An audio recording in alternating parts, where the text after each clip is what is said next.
besar di langit. Seorang perempuan berselubungkan matahari dengan bulan di bawah kakinya dan sebuah mahkota dari 12 bintang di atas kepalanya. Ia sedang mengandung dan dalam keluhan dan penderitaannya hendak melahirkan. Ia berteriak kesakitan. Maka tampaklah suatu tanda yang lain di langit. Dan lihatlah, seekor naga merah padam yang besar, berkepala 7 dan bertanduk 10, dan di atas kepalanya ada 7 mahkota.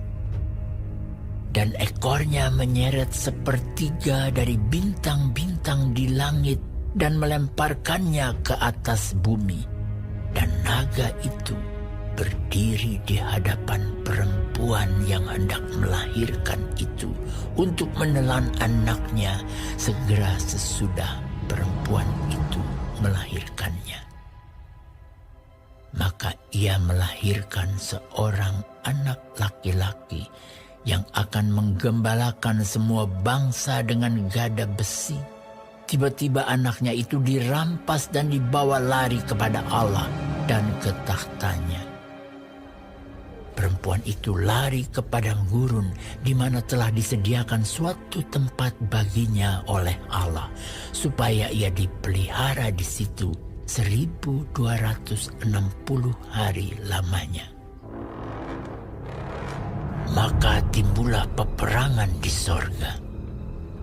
Mikhael dan malaikat-malaikatnya berperang melawan naga itu, dan naga itu dibantu oleh malaikat-malaikatnya, tetapi mereka tidak dapat bertahan. Mereka tidak mendapat tempat lagi di sorga.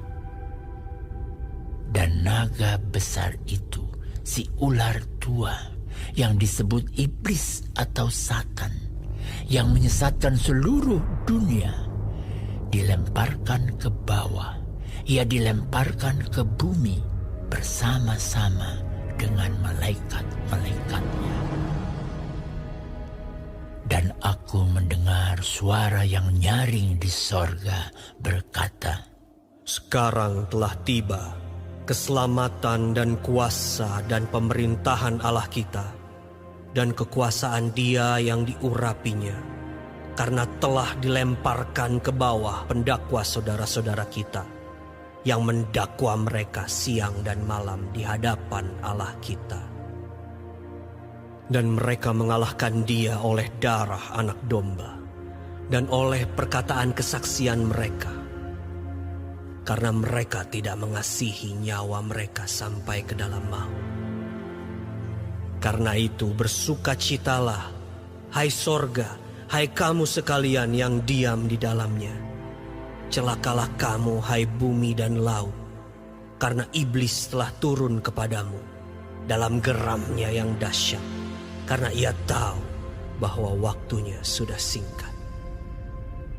Dan ketika naga itu sadar bahwa ia telah dilemparkan di atas bumi, ia memburu perempuan yang melahirkan anak laki-laki itu. Kepada perempuan itu diberikan kedua sayap dari burung nasar yang besar, supaya ia terbang ke tempatnya di padang gurun, di mana ia dipelihara jauh dari tempat ular itu, selama 1 masa dan 2 masa dan setengah masa. Lalu ular itu menyemburkan dari mulutnya air sebesar sungai ke arah perempuan itu, supaya ia dihanyutkan sungai itu. Tetapi bumi datang menolong perempuan itu. Ia membuka mulutnya dan menelan sungai yang disemburkan naga itu dari mulutnya. Maka marahlah naga itu kepada perempuan itu, lalu pergi memerangi keturunannya yang lain, yang menuruti hukum-hukum Allah dan memiliki kesaksian Yesus. Dan ia tinggal berdiri di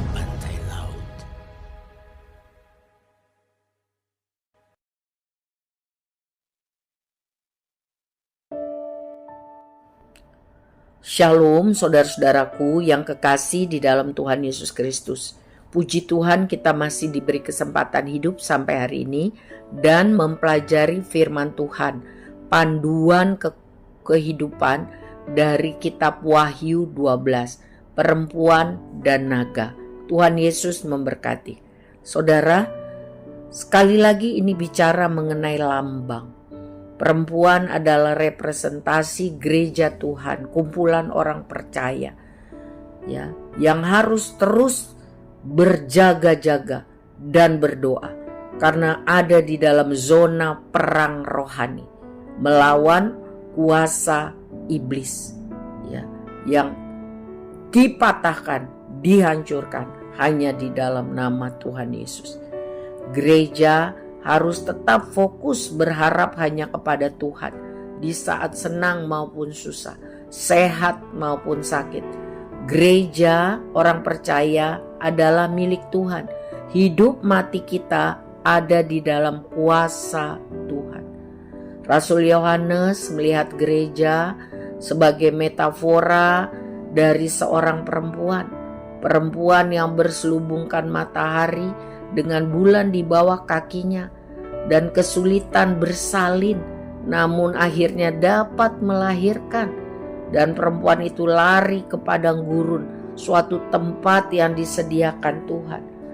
Tidak nyaman, ya, tetapi bersama Tuhan sanggup untuk hidup. Ya, gereja hidup dalam pemeliharaan Tuhan. Walaupun harus seperti situasi di padang gurun, gereja harus siap, kuat, berjuang menghadapi kesengsaraan dan kesulitan, dan waspada terhadap serangan iblis. Sebab iblis berjuang untuk membunuh, membinasakan, menghancurkan iman percaya umat pilihan Tuhan. Tetapi Tuhan selalu bertindak, memberi kekuatan, memelihara dan menyelamatkan.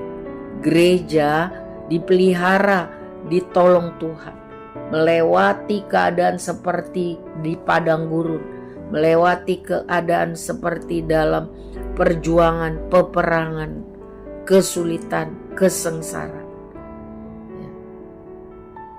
Iblis digambarkan sebagai naga merah padam yang besar, makhluk yang menyeramkan, namun tak berdaya di hadapan Tuhan, Sang Penguasa langit, bumi, dan seluruh isinya.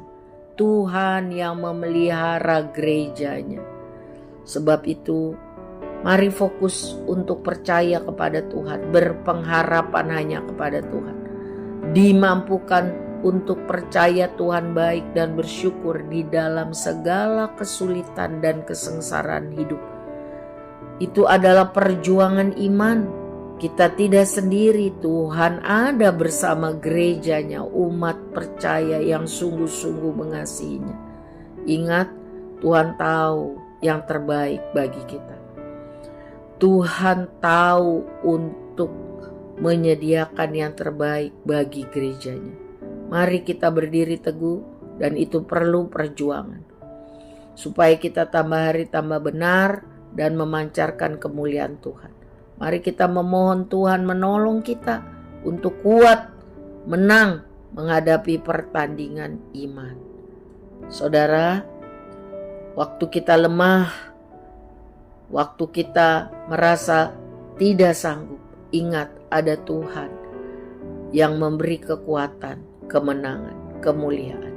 Allah turut bekerja untuk mendatangkan kebaikan. Bagi siapa? Bagi orang-orang yang hidup sungguh-sungguh mengasihi Tuhan dan berjalan di dalam rencana Tuhan. Tuhan menolong kita. Penderitaan karena iman kepada Kristus akan mendatangkan kemuliaan, peningkatan iman percaya, pembentukan karakter yang tambah hari tambah seperti yang Tuhan inginkan. Tuhan memberi kekuatan, Tuhan memberi penyertaan. Tuhan adalah pelindung kita. Ya, Yesus Kristus Tuhan kita. Amin. Tuhan memberkati kita semua.